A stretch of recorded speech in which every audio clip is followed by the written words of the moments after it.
The following is a clip from the live breakdown and analysis of Giuseppe Roberto Tarantino's dissertation specifically on the open gaming license submitted in 2019 for a Ph.D. in the field of intellectual property law. This dissertation is publicly available. The link to it is in the description. Okay, so let's go down here and say, is the open game license an open content license? Because we went over at some point in this a lot of info on what an open content license is and what its definition is and what it has to include.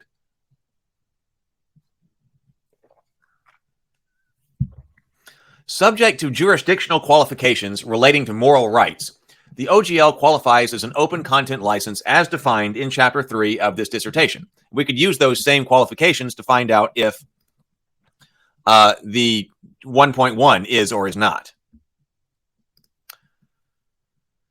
It displays all the necessary features and none of the disqualifying features. This is the 1.0a. An important caveat is that the OGL does not contain a waiver of moral rights or otherwise expressly address moral rights in any fashion. As a result, the OGL does not qualify as an open content license in those jurisdictions, such as Canada, that vest authors with moral rights. The OGL does unequivocally qualify this as an open content license in the United States, the jurisdiction in which WotC and its primary competitors in the RPG market are headquartered, and in which most users of the OGL appear to reside. The OGL is properly categorized as a copyright license as discussed in Chapter 1. It is a conditional grant of permission in respect to an exclusive right possessed by the licensor, and the permission granted by the OGL is with respect to copyright-protected works, the SRD.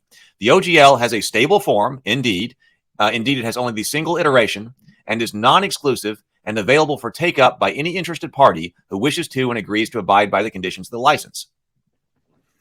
Earlier, I made note of the fact that the grant of the permission contained within the OGL is perpetual. Here is the use of that word. That's why I highlighted here. The grant of the permission contained within the OGL is perpetual, and the permission can only be terminated for breach of license terms. We'll say that again. The grant of the permission contained in the OGL is perpetual, and the permission can only be terminated for breach of the license terms.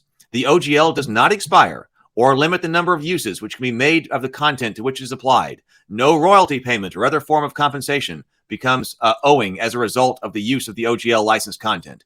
And the broad definitions of use, distribute, and derived materials found in the OGL are sufficient to include all of the activities contemplated by Wiley's 5 R's. Retain, reuse, revise, remix, and redistribute, which you already went over earlier in this stream. The OGL does not contain any restrictions on commercial use or otherwise impose restrictions on the use of the licensed content that pertain to the nature or characteristics of the licensee or the activities being carried on by the licensee.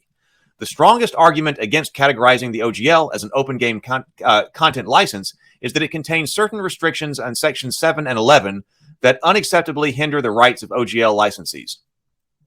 Section 7 of the OGL prohibits a licensee from using any product identity, as we talked about, including as any indication as to compatibility, except as expressly licensed in other independent agreements with the owner of each element of that product identity, and obliges licensees to not indicate compatibility or adaptability with any trademark or registered trademark in conjunction with a work containing the open game content. That's why we all just say compatible with 5e, right? Except as may be authorized in a separate license. Section 11 of the OGL restricts licensees from marketing and or advertising the open game content using the name of any licensor or open game content unless separately permitted. However, neither of those restrictions serve to render the OGL a closed license. The first because it's merely a mechanism within the license that particular licensors may elect to use in a relatively more open or closed ways, and the second because it restricts only ancillary activities that do not impinge upon the core usage rights in respect of the copyright-protected material. The restriction on the PI in Section 7 does not violate the requirements identified in Chapter 3 because of its optionality and flexibility of the PI designation. A licensor can elect to designate none, some, or all of the licensor's content as PI. And while different designations may make particular products or instances of use of the license more or less open, the mere fact that the OGL allows such designations to be made does not render the OGL a closed license. Similarly, the restrictions on the use of trademarks and compatibility statements contained in Sections 7 and 11 of the OGL, which prohibit the licensee from carrying on marketing and advertising related activities using the name of the licensor, does not impact the licensee's rights with respect to the use of the licensed copyright protected content itself. That would be the SRD. that does not impact your rights with respect to the use of the licensed copyright protected content itself, the SRD, and hence does not affect the 5 R's needed to qualify as an open content license. What's our conclusion here? Let's go to the chat. Finally, the conclusion. Yeah, I know. So that was it. Yes, Isaiah. There's a lot of people here, and Piano as well. Thank you. Isaiah says, thank you. That's exactly what I've been saying. The only way to terminate the license is to breach it, not termination via unauthorized. I did not find this. It was another thing that came from Roll to Win Combat. Roll to Win Combat is just dominating it over here. So I did not find this. They did a video. They found a YouTube video with the author of this dissertation talking to somebody about it on combat law. Oh, yeah. Roll to Win Combat says I found it. Roll to Win Combat has been dominating it. So I watched the video. Roll to Win Combat was watching a YouTube video about on contract law, on a contract law channel, I believe it was, where this person was talking to that person about the OGL. And that was fascinating. And so then I went and found the dissertation, Roll to Win Combat probably had it in there, the link in the description. And so I downloaded it and I started analyzing it. So Roll to Win Combat has been dominating this as far as breaking all of this. Yes, Steve is a hero. Steve, you're a hero. You're all of our hero. As a precursor to the fieldwork portion of this research project, this chapter has reviewed the origin and history of the open game license. The open game license began as an effort to revitalize the market for a desiccated brand and resulted in a burst of activity and creativity within the role-playing industry, with many sustained and unpredictable results. This chapter has also described how structural aspects of role-playing games lend themselves to certain creative practices by RPG participants which foreground dialogue and relationships, and how these practices bear commonalities with other creative activities, particularly those that occur in an environment of digital connectivity. The analysis also examined whether the OGL was required and examined why the history of RPG industry and inherent complications in the copyright analysis of RPGs means the use of the OGL was at least an advantageous business strategy. With reference to the I can't even talk now, of a success for open content licensing and identified in Chapter 4, we find the OGL was introduced in an environment that seems particularly receptive to successful employment of open content licensing.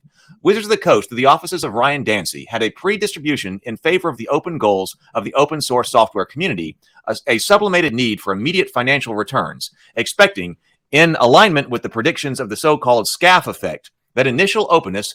We learned the SCAF effect here today. That SCAF effect, that was the idea that it was, that by doing this, it was going to sell more D&D books and fuel D&D. An initial openness would yield financial rewards in the future. A willingness to establish and maintain initial openness would yield financial rewards for the future. That's the SCAF effect.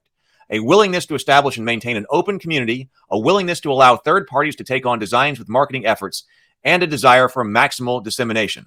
RPG game materials are modular, non-bound, expandable, inexpensive, and to create, easy to reproduce, display transient utility, ease of consumption, and replayability. There appears to have been at least a conjecture, if not a settled belief, that the RPG market displayed network effects. The OGL was used in the context of an existing RPG community whose members displayed predispositions to actively create additional material and value idiosyncrasy and improvisation. The RPG market itself is also displayed a number of the indicia. I've never seen that word before or pronounced it. Indicatia, I guess, maybe. Identified in Chapter 4. It was a market featuring a dominant, if diminished, competitor. The market for D&D had recently been depressed due to an advent of competing gaming options, and it featured a consumer that delayed an appetite for multiple iterative variants of the same content. Also of significance was the capacity of the market to sustain a dual license approach in a variety of ways. Watsy and Ryan Dancy were explicit in noting that their belief of the value in D&D was found primarily in the trademark and brand, and only secondarily in the copyrighted protected material. While the OGL offered free access to stripped-down versions of D&D's source code, printed materials bearing the D&D trademark and brand were sold for premium prices in hardbound books. Even the copyrighted protection material was licensed on a dual basis. which was designated as product identity and was not licensed on an open basis under the OGL. Wizard's approach indicates that the presence of rights in a trademark or brand as the repository of value may be required or at least desirable when disseminating any means of an open content license. Let me say that again. Wizards of the Coast approach indicates that the presence of rights in a trademark or brand as the repository of value may be required or at least desirable when disseminating by means of an open content license. However, while the presence of such a brand was certainly true for WotC and D&D, it is less obvious the case for other OGL publishers, a matter that will be discussed in Chapter 8.